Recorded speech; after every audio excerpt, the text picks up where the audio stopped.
क्या आपने कभी सोचा है कि माता पार्वती जैसी देवी को भी भगवान शिव को पति के रूप में पाने के लिए इतना कठोर तप क्यों करना पड़ा? क्यों उन्हें वर्षों तक तपस्या करनी पड़ी?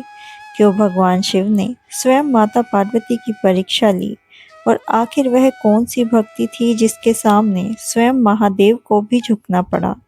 हरियाली तीज केवल एक व्रत का त्योहार नहीं है, बल्कि यह माता पार्वती की अटूट श्रद्धा, प्रेम, तपस्या और भगवान शिव को पाने के लिए उनके संकल्प की याद दिलाती है।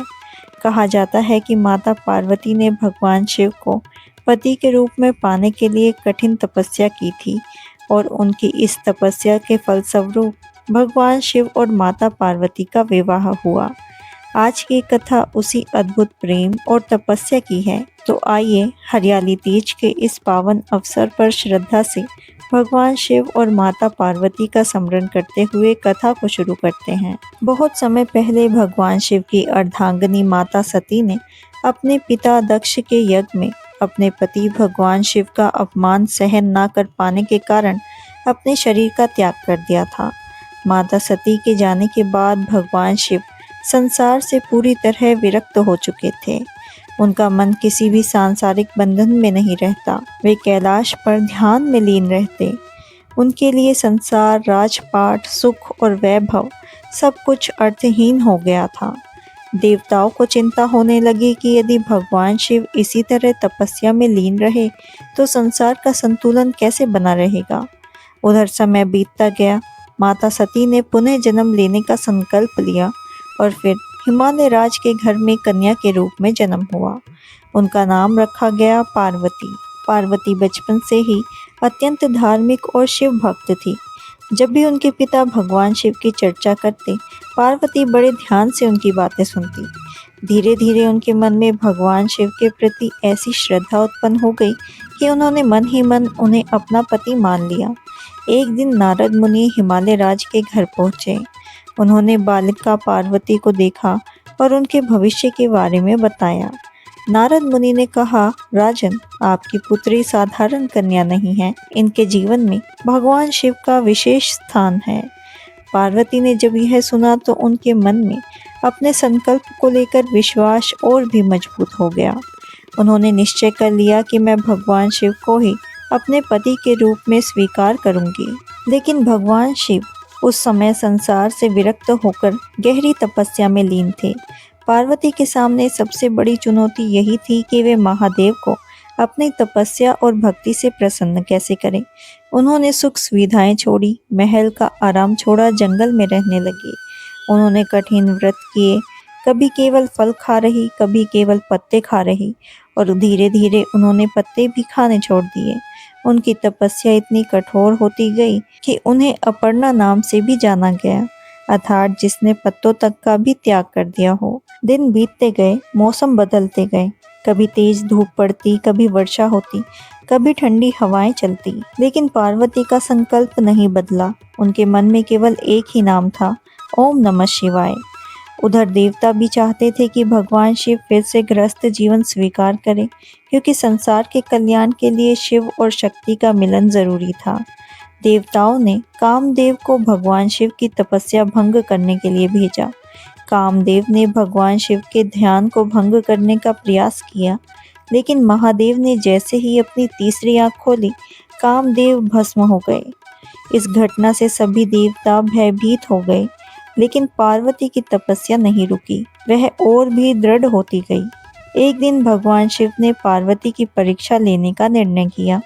वे एक साधारण ब्राह्मण के रूप में उनके पास पहुंचे। उन्होंने पार्वती से पूछा, हे देवी, ये इतनी कठोर तपस्या क्यों कर रही हो? पार्वती ने कहा, मैं भगवान शिव को पति के रूप में पाने के लिए तपस्या कर रही हूँ। ब्राह्मण मुस्कुराए और बोले, लेकिन तुम भगवान शिव में ऐसा क्या देखती हो? वे तो कैलाश पर रहते हैं। उनके शरीर पर भस्म लगी है, गले में सांप है, वस्त्र के नाम पर व्याघ्र चर्म धारण करते हैं। उनके पास न राजमहल है, न धन संपत्ति। तुम जैसी राजकुमारी को तो किसी सुंदर और धनवान राजकुमार से विवाह करना चाहिए। लेकिन पार्वती ने शांत स्वर में उत्तर दिया, आप भगवान शिव को बाहरी रूप से देख रहे हो, मैं उनके भीतर के सत्य को देखती हूँ। वे स्वयं महादेव है। उनके लिए सोना और मिट्टी समान है। वे संसार के स्वामी हैं, लेकिन उन्हें किसी वस्तु का मोह नहीं। मैंने उन्हें अपने पति के रूप में माना है और अब संसार की कोई शक्ति मेरे संकल्प को नहीं बदल सकती। पार्वती के ये शब्द सुनकर भगवान शिव को समझ में आ गया कि उनकी भक्ति अडिग है। तभी वह ब्राह्मण रूप समाप्त हो गया। पार्वती के सामने स्वयं भगवान शिव प्रकट हुए। उनके चारों ओर दिव्य प्रकाश फैल गया। भगवान शिव ने कहा, देवी, मैं तुम्हारी भक्ति और तपस्या से प्रसन्न हूँ। तुमने जिस निष्ठा से मुझे अपने मन में स्थान दिया वह अद्भुत है। मैं तुम्हें अपनी अर्धांगिनी के रूप में स्वीकार करता हूँ। माता पार्वती के चेहरे पर प्रसन्नता आ गई। जब यह समाचार हिमालय राज को मिला तो उनके घर में खुशी की लहर दौड़ गई। शिव और पार्वती के विवाह की तैयारियां शुरू हुई। देवता, ऋषि, मुनि और अनेक दिव्य शक्तियां विवाह में शामिल होने के लिए पहुंची। भगवान शिव अपनी अनोखी बारात लेकर पहुंचे।